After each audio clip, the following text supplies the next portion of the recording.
Bienvenue sur T'as tout senti, le podcast sur l'art de sentir. Vous l'avez deviné, T'as tout senti parle de parfum et aussi de saveur. Mais saviez-vous que sentir, c'est aussi percevoir, ressentir et donc appréhender les tendances? Au final, pour bien sentir, il faut se sentir bien. Mes invités seront donc tout naturellement des parfumeurs, des chefs d'entreprise, des chocolatiers, des chefs, et tous me parleront de leur parcours, de leur innovation, succès et échecs, tout en mettant l'accent sur la créativité et l'audace. Tout ceci au cours d'une conversation complice. Ce podcast est animé par Bettina Eckroyd, journaliste, experte parfum et saveur et créatrice du blog tatousenti.com. À toutes et à tous. Je poursuis ma conversation avec Cécile Lochard pour un dernier épisode avec elle sur sa vision du développement durable et les actions entreprises par la Maison Guerlain depuis de nombreuses années et plus précisément avec le lancement de la nouvelle Aqua Allegoria Nerolia Vétiver. Aujourd'hui, nous allons parler du leitmotiv de Guerlain, rendre à la nature ce qu'elle nous offre via les filières durables de nos ingrédients, mais aussi agir pour le climat et alléger notre empreinte, et enfin du cercle art et écologie au Palais de Tokyo. Alors, êtes-vous prêts pour un épisode passionnant et captivant avec mon invitée Cécile Lochard, directrice du développement durable chez Guerlain. Rendre à la nature ce qu'elle nous offre via les filières durables de vos ingrédients, c'est un autre leitmotiv de Guerlain. Guerlain vient de prendre part au Orchid Show qui a lieu dans le New York Botanical Garden dans le Bronx, qui est d'ailleurs le premier jardin botanique aux États-Unis fondé en 1891. Que peux-tu nous en dire? Oui, alors aujourd'hui, ce que je peux te dire, c'est que Guerlain a décidé d'être le nouveau mécène, en tout cas un nouveau partenaire du New York Botanical Garden. Et nous avons lancé officiellement cette nouvelle alliance il y a quelques jours, le 28 février, à New York, lors d'un gala qui lance officiellement le Orchid Show annuel du New York Botanical Garden. Et bientôt, nous serons en mesure aussi d'aller un peu plus loin pour expliciter ce qu'on prévoit de faire en termes de recherche sur l'orchidée. Comme tu le sais, on parle beaucoup du miel chez Guerlain, mais l'orchidée, et notamment à la faveur de la franchise Orchidée Impériale, depuis 15 ans, est un grand sujet pour nous et sa préservation. Et d'ailleurs, nous avons décidé, à l'occasion du lancement de cet Orchid Show, donc, qui est visible, mais là, il faut se déplacer, il faut aller dans le Bronx, visiter ce magnifique jardin botanique. Eh bien, tous les 100 tickets vendus lors de cette exposition, Guerlain replantera une orchidée. Et on a estimé à peu près à 2000 orchidées par conséquent, en termes de volume, qui seront replantées dans un de leurs berceaux, encore une fois, originels et endémiques, dans le Yunnan, où Guerlain a ce partenariat également avec la réserve de Tianzi et Mingoli-Margraf, dans ce poumon vert de la Chine. Donc, tu vois, on a à la fois la fierté d'être associé au New York Botanical Garden pour cet Orchid Show, bientôt sur des volets de recherche sur l'orchidée, mais aussi sur un volet de conservation et de replantation. D'accord. Cette exposition, elle a lieu jusqu'à quand? Je crois qu'elle a lieu jusqu'à cet été. Je n'ai plus en tête la date exacte. En revanche, pour celles et ceux qui sont passionnés par l'orchidée, alors un petit peu plus proche de chez nous, effectivement, le Muséum national d'histoire naturelle, le Jardin des plantes à Paris, vient d'inaugurer une nouvelle exposition qui s'appelle 1001 orchidées, que j'ai eu l'occasion de visiter il y a 2 jours. Pour ceux qui ont l'immense chance de pouvoir aller voir l'Orchid Show du New York Botanical Garden, il a été orchestré, scénographié par un fleuriste, enfin, c'est pas un fleuriste, c'est un artiste qui s'appelle Jeff Litham, Mhm. Leatham, et je vous invite à aller consulter tout son travail, que ce soit sur Instagram, le suivre ou découvrir sur Internet. C'est absolument incroyable. Et ce n'est pas étonnant, finalement, que ce Jeff Leatham il gagne énormément de prix, de awards pour toutes ces installations florales. Il est pour les Parisiens et les Français qui connaissent l'hôtel Georges V. Oui, c'est Lui, là où on peut voir son travail. oui. Et moi, quand j'ai appris, tu vois, il y a quelques années que finalement, l'hôtel Georges V était très connu dans le monde et les Four Seasons en général pour la qualité de leur décoration florale, voilà, j'ai tout compris. Je crois qu'aussi, il y a un certain rapprochement, partenariat avec le Jardin des Plantes à Paris. Est-ce que tu peux nous toucher un mot? Alors oui, plus que avec juste le Jardin des Plantes, tu sais, le Muséum national d'histoire naturelle, c'est certes le Jardin des Plantes, mais c'est aussi finalement énormément de sites en France. Oui, tout à fait. Et en l'occurrence, nous sommes en partenariat avec donc, le MNHN Mhm. sur un sujet qui est celui des abeilles sauvages et des pollinisateurs sauvages. Ouais. C'est un nouveau partenariat que nous avons initié l'an passé, Mhm. juste après le World Bee Day, où on a dédié donc 1 million d'euros à la cause de l'abeille. Et ça nous a permis donc l'an passé d'annoncer deux nouveaux partenariats, un en Chine avec le Shanshui Conservation Center, qui est une ONG chinoise qui œuvre à la préservation des espèces et des écosystèmes. Et puis, donc, avec le MNHN, le Muséum d'histoire naturelle, on a annoncé un mécénat de 3 ans Mhm. pour soutenir un programme bien particulier qui s'appelle SPIPOL, SPIPO2L. Et en fait, c'est un projet participatif qui invite tous les promeneurs. Tu vas dans la nature, eh bien, tu prends des clichés, des photos d'insectes pollinisateurs, Ouais. puis tu les postes sur cette application Speople qui utilise l'intelligence artificielle, qui va donc identifier de quelle espèce il s'agit. Oui. Et grâce au soutien financier de Guerlain, en fait, cette application, elle existait, Mhm. tu vois, de sciences participatives. Mais aujourd'hui, ça va permettre d'accélérer la performance et la portée de l'application, qui est en réalité une précieuse base de données pour toute la communauté scientifique, en plus d'être un outil de sensibilisation pour le grand public. Quand tu sais, par exemple, que tu as dans le monde 20 000 espèces d'abeilles sauvages et qu'on en connaît, mais absolument même pas un dixième, donc tu vois, participer à cette science, c'est très important. Donc, comme tu me disais, Thierry Vasseur a fait du développement durable avant l'heure avec les différentes filières d'ingrédients. Plus précisément, comment allez-vous préserver vos matières et leur biodiversité? Tu sais, Thierry, il aime à dire qu'en réalité, le développement durable, c'est ni une posture chez Guerlain, ni même une déclaration d'intention, et que finalement, pour ce qui est notamment du sourcing durable de nos filières d'ingrédients naturels, on le faisait, on pratiquait, les Guerlain le pratiquait, Thierry le fait, mais tellement bien, de façon, comment dire, on faisait du développement durable sans le savoir. Thierry, il est le Oui. premier défenseur d'une agriculture de qualité pour obtenir des produits de qualité et donc d'une agriculture soutenable. Ouais. Tu vois, il faisait de façon empirique. Alors moi, j'aime pas quand il dit ça parce que dans le mot empirisme, parfois on entend que c'est pas sérieux, que c'est pas scientifiquement bordé. Mhm. Mais il me dit, mais non, pas du tout. Dans l'empirisme, il y a ce qu'on appelle des tests, test and learn en anglais. On apprend de nos échecs, on apprend de nos belles découvertes, on avance, on croise aussi les expériences d'un pays à l'autre, d'un écosystème à l'autre. Et Thierry, il est fantastique pour ça. On a une chance incroyable d'avoir un parfumeur aussi engagé. Il dit souvent, il le dit, moi, je n'achète pas une matière première, j'achète une matière première à quelqu'un. Et donc, Oui. je m'intéresse déjà à l'homme. Et Mhm. le fait aujourd'hui de pouvoir dire d'ici 2026, 100% de nos matières premières stratégiques et emblématiques seront certifiées UEBT parce qu'il y a quelques années, tu n'es pas sans savoir que le mot label, c'était un gros Oui. mot dans le secteur du luxe. Eh bien, aujourd'hui, en fait, tu es obligé de mesurer. Donc, moi, j'ai le mauvais rôle, je mesure Oui. et je labellise et je certifie. Mais on ne peut plus pratiquer le développement durable juste à coup d'affirmation.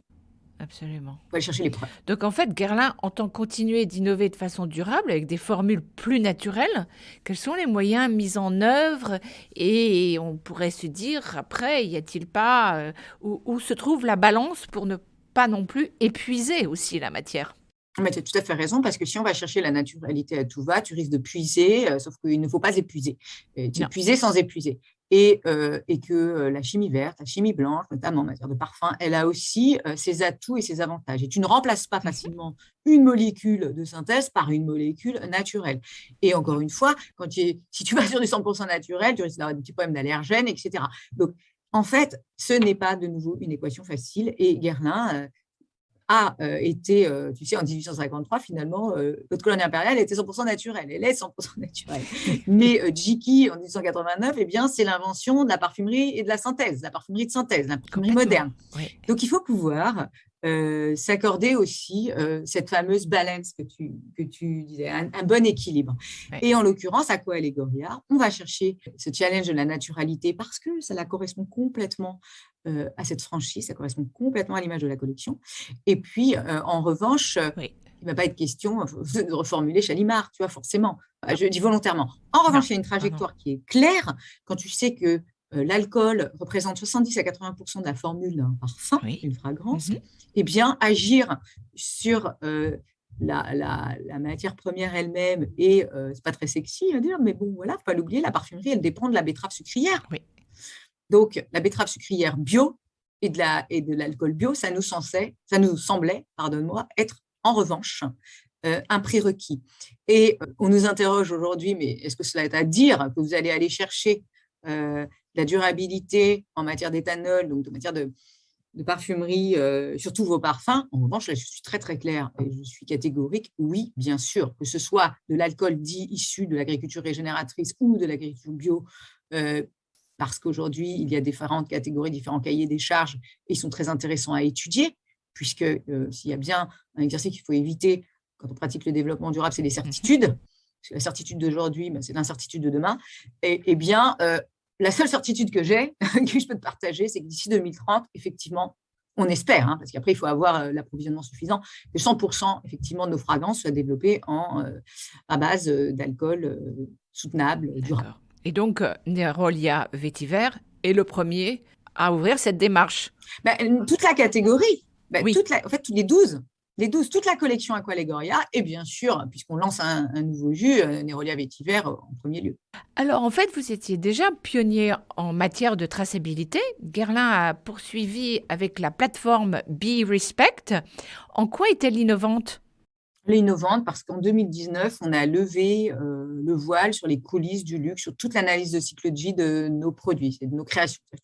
Tu vas sur une fiche produit Guerlain sur Internet, sur notre e-boutique, tu cliques et tu découvres toutes les coulisses de la création d'un ingrédient, nos fournisseurs de packaging, jusqu'à la fin de vie de ton produit. Donc, tu vois, tu imagines bien à quel point on est là complètement en antagonisme avec l'idée et le concept du secret. Alors, pour terminer cette partie, à l'heure de tous les changements, comment communiquez-vous avec vos clientes et vos clients? Puisque, comme tu l'as dit précédemment, c'est très important aussi de faire prendre conscience, de les informer et de leur dire quelles sont vos démarches. Eh bien, nos clients, tu sais, leur premier contact, très souvent avec la maison, ce sont nos beauty consultants, on appelle nos BCs en boutique. Oui.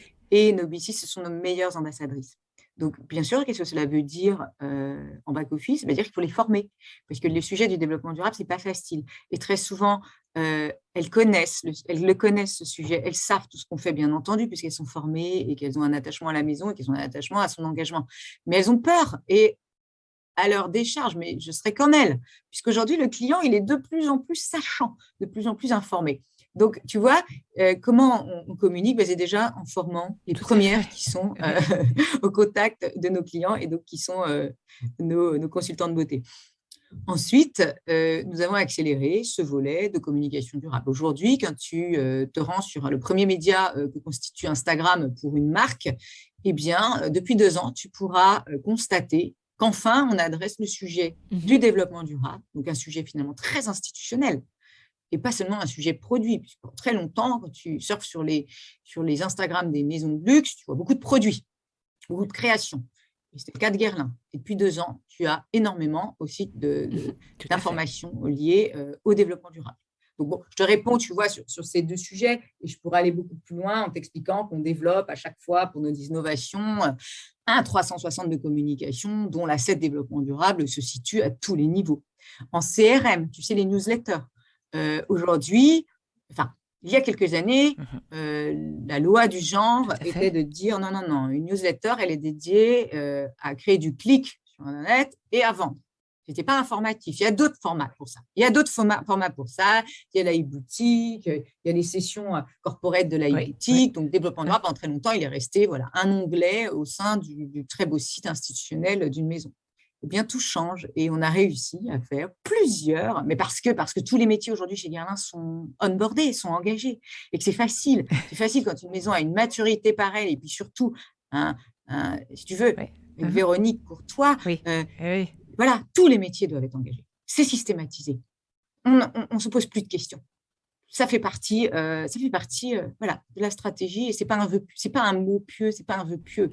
C'est dans les actes. Et donc, on a eu des newsletters exclusivement dédiés à une information liée soit au recyclage de nos packaging, soit à la plateforme de traçabilité que tu citais qui s'appelle BeRespect. Et puis, devine quoi? Eh bien, ils ont généré énormément de clics, voire autant et plus. Oui, c'est fou, non? Oui, sinon plus. Absolument. Je rebondis 5 minutes. En fait, toute la volonté de Véronique Courtois, c'est d'être dans l'action et de vraiment faire que toutes ces belles philosophies, tous ces belles paroles deviennent réalité. C'est dans l'action et puis voilà, c'est une philosophie qui s'incarne. Encore une fois, je repars sur l'incarnation.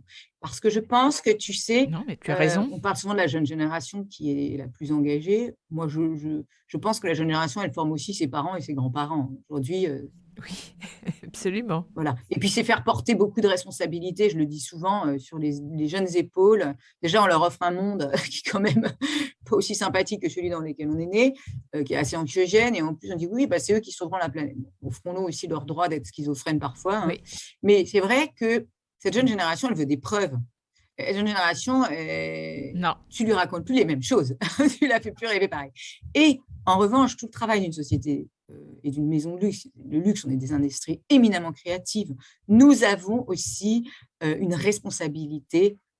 On parle de notre empreinte, notre footprint, mais on a aussi cette responsabilité de brain print, c'est-à-dire l'imaginaire qu'on crée. On est encore une fois très responsable de la façon dont on va pouvoir aussi orienter les cerveaux, finalement. Enfin, j'y vais peut-être très loin, je pousse le très, très loin. Mais c'est vrai, la création des imaginaires, c'est aussi la force de nos maisons. Et donc, voilà, en ça, Véronique, elle a compris cette responsabilité. Elle a compris qu'une maison comme Guerlain avait un pouvoir. Quand on fait une campagne avec Angelina Jolie qui pose recouverte d'abeilles, alors ça a pu en choquer certains. En réalité, les retours sont fantastiques. On a cassé l'Internet, 3 milliards de vues sur cette campagne avec National Geographic, qui n'est pas une campagne, qui est juste une idée, un souhait de la part de notre marraine de Women for Biz. Et bien là aussi, je trouve qu'on est complètement dans notre rôle d'exemplarité du secteur du luxe. On va passer à agir pour le climat ou alléger notre empreinte. Donc, protéger le vivant qui dépend du climat en visant la neutralité carbone d'ici 2030, tel est l'objectif donc de Guerlain. Donc, quelles sont les actions mises en œuvre pour atteindre cet objectif? Alors, quand on parle de neutralité carbone, quand on parle de fameux scopes, parce qu'il y a des périmètres, c'est-à-dire que tu peux être neutre en carbone sur ce qu'on appelle ton scope 1 et 2. Et ton scope 1 et 2, c'est quoi? C'est tes 2 premiers périmètres. C'est ceux sur lesquels tu as finalement ton action d'entreprise qui crée des produits et qui détient des sites de production.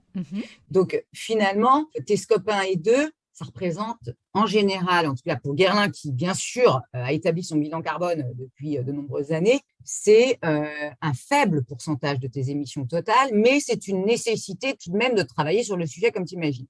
Après, chez Guerlain, le scope 3, qui va représenter notamment la part la plus importante des émissions de gaz à effet de serre, eh bien, parmi ce scope 3, au sein de ce scope 3, tu as les transports, la logistique. Et ça représente un levier de progrès très important pour nous. Mais si je reviens sur le scope 1 et 2, sur nos émissions directes en tant que sur nos sites de production notamment, eh bien, déjà, le fait que notre site de production de La Ruche, près de Chartres, a cessé de s'approvisionner l'an passé en gaz naturel pour passer à 100% de biométhane. Et donc, pour les non-initiés, le biométhane, c'est quoi? C'est un gaz qui est obtenu par l'épuration du biogaz lui-même issu de la fermentation, tu vois, des déchets organiques à proximité de nos sites de production. Eh bien, le biométhane, c'est une source d'énergie entièrement renouvelable et non fossile. Eh bien, ce passage à ce gaz vert, je prends des, je fais attention, si tu avais la vidéo, tu me verrais en train de faire des guillemets. Exactement. Eh bien, qui plus est, il est produit en France, mais il permet surtout aux usines Guerlain en fait, de réduire leur propre empreinte carbone de 95%. On réduit, tu vois, c'est énorme. 1000 tonnes d'équivalent CO2 par an, juste en passant au biogaz. Mais bon, c'était un très beau jalon. Après, qu'est-ce qu'on fait aussi toujours sur ce périmètre 1 et 2? On mène des audits énergétiques périodiques et des actions de réduction de consommation d'énergie. Ça, c'est absolument la base. Et on a également des projets de captation de CO2 pour nos émissions restantes, toujours à proximité de nos sites de production. Et ça, notamment, en soutenant des partenaires qui ont des projets agricoles et vertueux, et forestiers, pardonne-moi, tu sais, vertueux, proches de nos sites de production. Et ça, on pourra en dire un peu plus bientôt, mais aujourd'hui, on est en phase où on est en train d'explorer. De mise en place. Oui, en partenariat avec des organismes, là que je peux citer, Épiter, sur des projets qu'on appelle label bas carbone. D'accord. Donc, ça veut dire qu'aujourd'hui, on peut travailler en toute intelligence avec des agriculteurs à proximité de nos sites de production, des éleveurs également, pour aller compenser nos émissions résiduelles. Maintenant, le scope et le périmètre le plus important qui va concerner la distribution et le transport de marchandises amont et aval, et puis eh bien, c'est là qu'il faut agir, nos déplacements aussi en tant que collaborateurs. La moitié de nos émissions sont dues à l'avion, par exemple en logistique. Et sur l'ensemble du scope de la logistique aval, eh bien, c'est là qu'on a une volonté vraiment en partenariat. De trouver des solutions. Oui, avec nos filiales. C'est-à-dire, tu sais, quand tu as des filiales dans le monde entier qui veulent avoir le produit le plus vite possible, quand notre process innovation est terminé et qu'on expédie, il faut qu'on travaille en maximum en mode maritime, tout en continuant à satisfaire, tu vois, nos clients les plus éloignés. Mais tu sais, quand tu travailles aussi sur l'éco-conception de tes packaging, le fait de diminuer le ratio poids-volume, c'est également un axe fort de notre politique d'allègement carbone. Tous nos axes sont liés. Guerlain entre dans le cercle art et écologie du Palais de Tokyo. Donc c'est une façon pour Guerlain de renforcer son engagement artistique d'un côté, qui a toujours été très fort dans la maison, mais de l'autre, c'est faire profiter ses compétences justement environnementales à la maison du Palais de Tokyo. Pourquoi une telle décision et qu'est-ce que ça veut dire un petit peu plus concrètement ? Alors déjà, effectivement, tu l'as très bien résumé. Comme tu le sais, Guerlain a placé à la fois l'art et la nature au cœur de sa raison d'être. Et l'art, chez Guerlain, c'est absolument aussi co-substantiel, autant que presque le respect de la nature, voire c'est même arrivé avant, puisqu'on était très liés, encore une fois, de par notre histoire et l'histoire de nos fondateurs, à la nature, quant à parfum, aujourd'hui à notre miel, à nos orchidées. Mais finalement, à l'époque de nos fondateurs, on n'avait pas cette vigilance à avoir sur le respect de la biodiversité. En revanche, l'art… Et cette conscience. Voilà, cette conscience. En revanche, l'art était un sujet porté très haut par la famille Guerlain très, très tôt. Et les partenariats, les collaborations, c'est comme ça qu'on dit dans le milieu artistique, eh bien, c'était chez Guerlain si tu veux, c'est très lié à son histoire. Guerlain a traversé les siècles avec l'histoire de l'art et de ses collaborations artistiques ambitieuses. Donc, le Palais de Tokyo, qui est vraiment un centre, tu sais, je crois d'ailleurs même c'est le plus grand centre de création contemporaine en Europe, a souhaité créer un cercle de mécènes autour du sujet de l'art et du développement durable. Et Guerlain ayant déjà créé cette alliance et fait se rejoindre les deux thématiques, puisque moi je travaille aussi main dans la main avec Anne-Caroline Prazan, qui est notre directrice du patrimoine et de l'art, et on s'est déjà intéressé depuis plusieurs années à des collaborations artistiques avec des artistes eux-mêmes notoirement engagés. Il nous a semblé complètement naturel d'intégrer ce cercle art et écologique du Palais de Tokyo et à se renforcer également dans notre engagement artistique de façon visible auprès d'une programmation artistique qui est celle du Palais de Tokyo, mais aussi d'accompagner le Palais de Tokyo en mécénat de compétences sur un de leurs choix dans toute leur palette de transition durable de la culture en général et de leur modèle en tant qu'entreprise, en tant qu'organisation. Eux-mêmes ont à cœur, les équipes du Palais de Tokyo, de s'améliorer en faveur du développement durable. Ils nous ont dit, écoutez, ce que vous faites aussi sur le sujet de la biodiversité, ça nous intéresse énormément. Et puis également, interrogeons-nous sur l'intérêt ou non, d'ailleurs, de pouvoir relancer l'exploitation de ruches que nous avions mises en suspens. Donc, de façon tout à fait, tu imagines, naturelle et encore une fois avec beaucoup de bonheur, on a trouvé des points de convergence. Déjà, on participe à l'audit d'impact de biodiversité du site du Palais de Tokyo. Et puis, on va transformer le jardin, puisqu'il existe un jardin vraiment qui est assez peu connu du public. Oui, qui se trouve où exactement? Alors, quand tu passes les passerelles, quand tu as plus précisément, tu as la rue de la Manutention qui va plonger de l'avenue Président Wilson jusqu'à l'avenue de New York, le long de la Seine.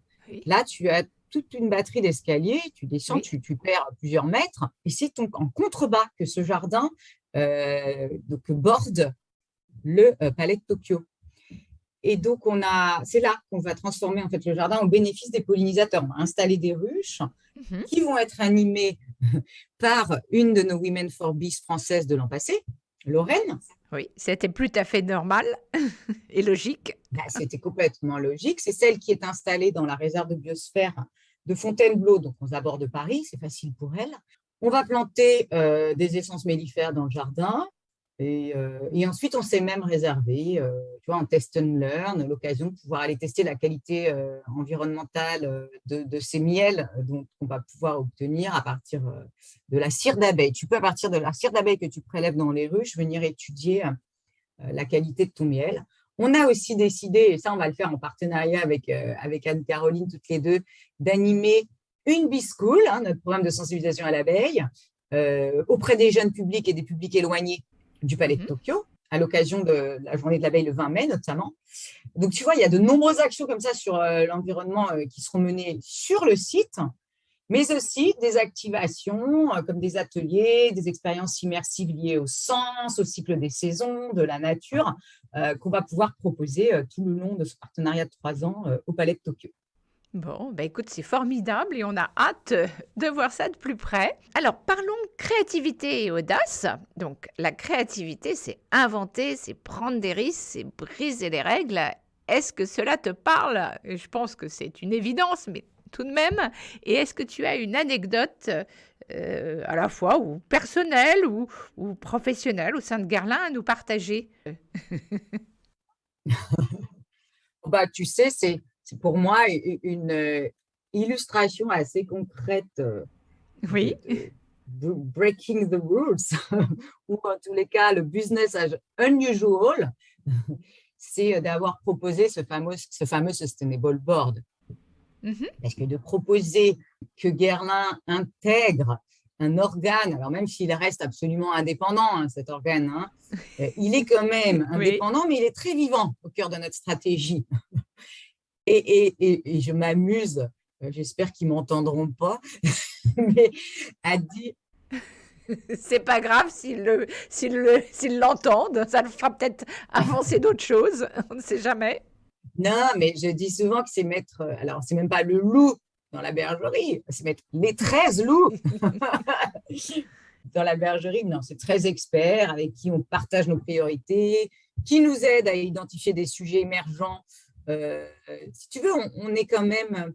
Mais c'est le propre de n'importe quelle entreprise. Et même moi, je trouve que parfois, je suis trop dans mon silo, je suis trop dans ma tour d'ivoire. C'est encore plus un risque identifié dans le secteur du luxe. Encore une fois, on crée de très beaux produits. Bien sûr, ils ont leur utilité sociale. Bien sûr, ils ont leur utilité.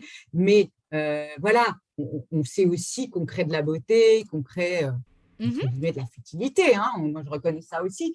Et donc, pouvoir travailler avec ces experts du GIEC, de l'Office français de la biodiversité, des experts de l'UICN, de l'Union for Ethical Biotrade, du Muséum national d'histoire naturelle, des géopolitologues. C'est super challenging. Tu vois, ça nous permet vraiment… c'est super challenging.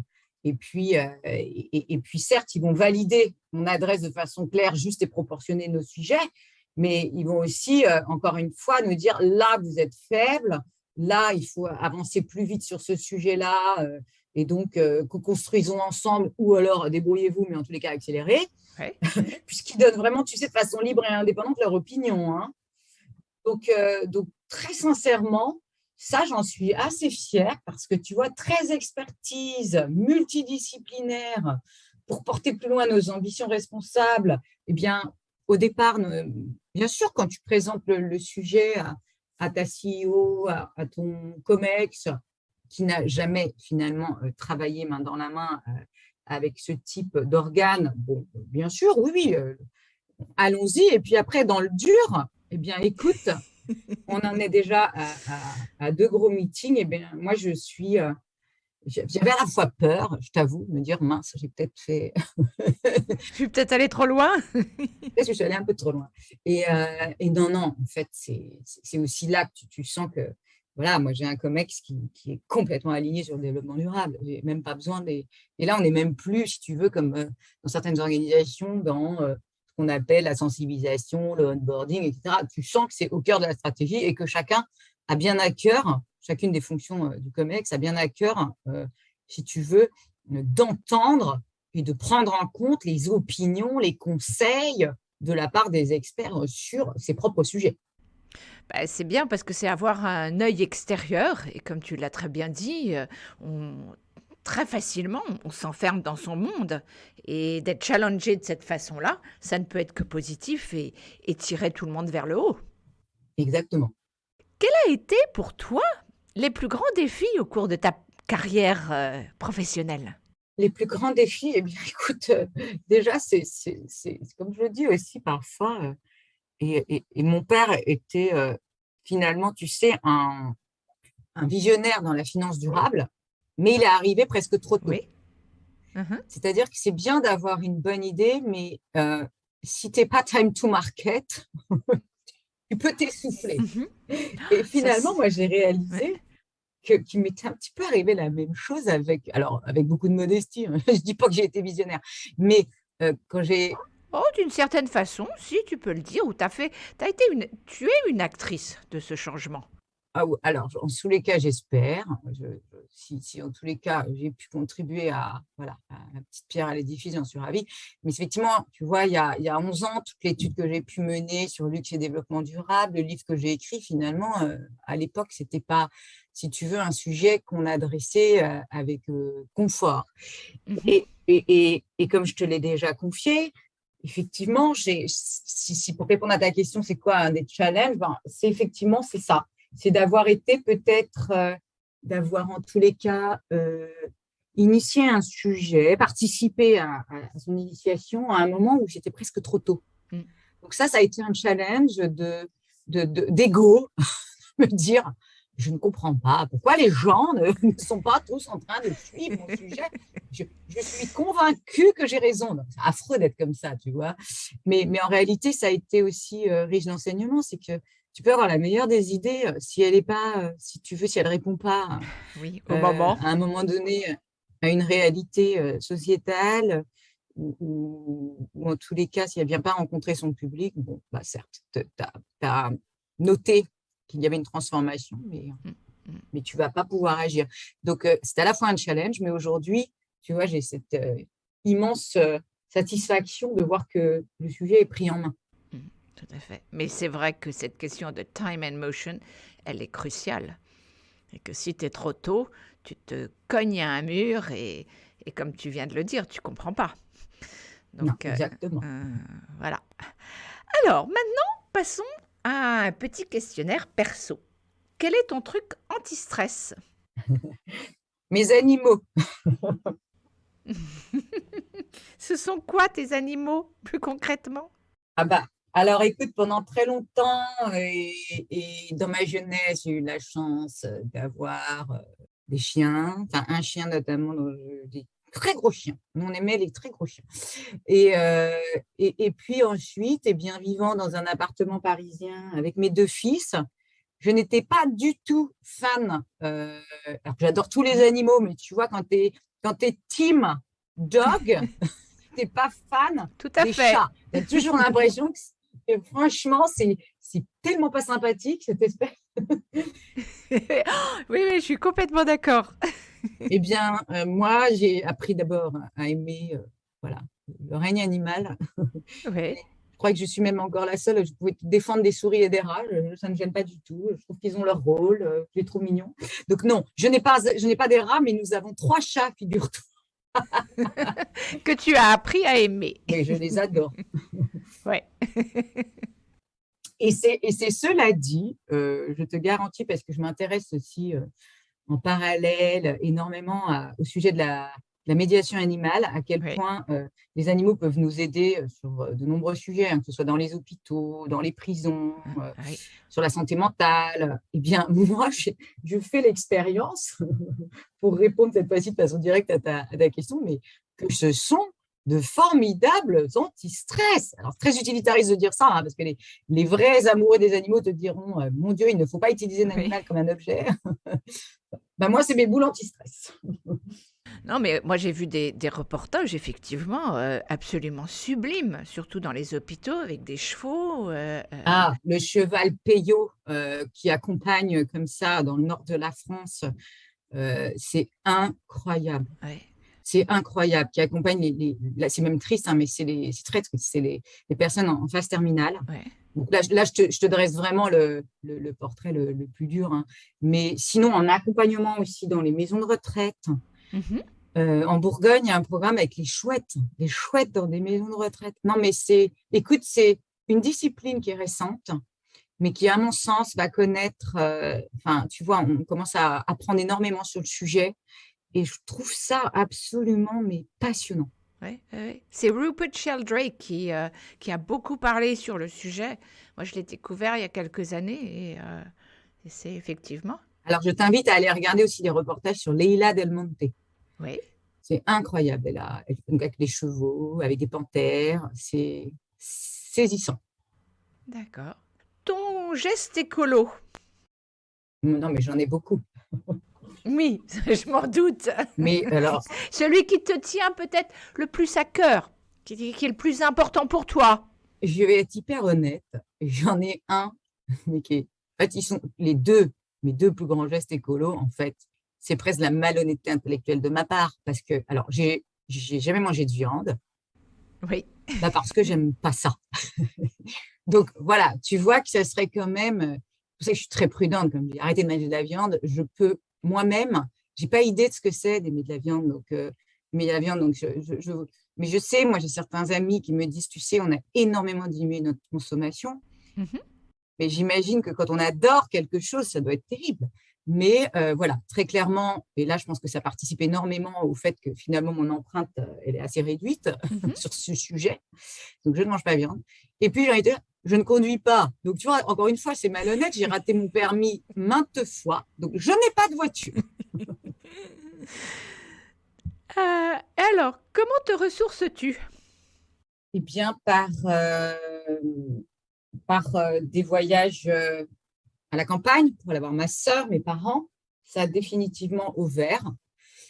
Et puis, ça va paraître cliché, mais en pratiquant aussi des activités comme le yoga, puisque je suis professeure les week-ends de yoga. Je suis registered yoga teacher.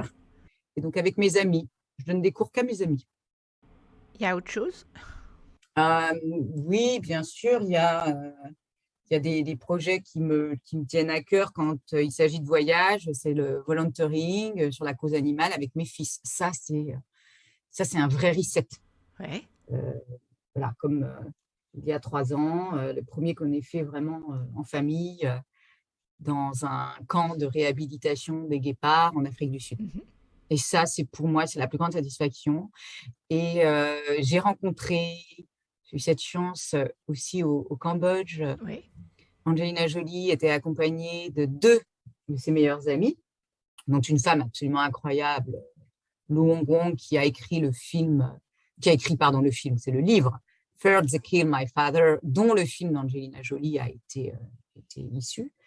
Et il avait une deuxième amie, elle, qui était là, qui non pas, elle n'était pas cambodgienne, mais elle était namibienne, et qui m'a dit, mais tu sais, moi, je fais la même chose. J'ai une fondation, la Nang Poussé Foundation, je t'attends. Donc, en fait, je me ressource aussi avec, tu vois, ce genre de projet, de me dire, chic, j'espère cet hiver pouvoir emmener mes 2 fils et qu'on puisse de nouveau faire du volunteering. Cette fois-ci, elle a un camp de réhabilitation des rhinocéros et des grands fauves. Et donc, c'est ça ma ressourçabilité. Alors, pour conclure, terminons sur une émotion gustative. Alors, je t'ai demandé de penser à une recette ou un cocktail que tu aimes et pour nous le décrire et nous dire pourquoi tu l'aimes. Eh bien, tu sais, je suis bourguignonne. Oui.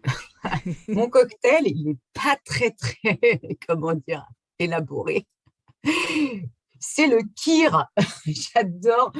Ouais, mais si tu l'aimes. Ah, mais je l'adore. Who cares? Je bois peu.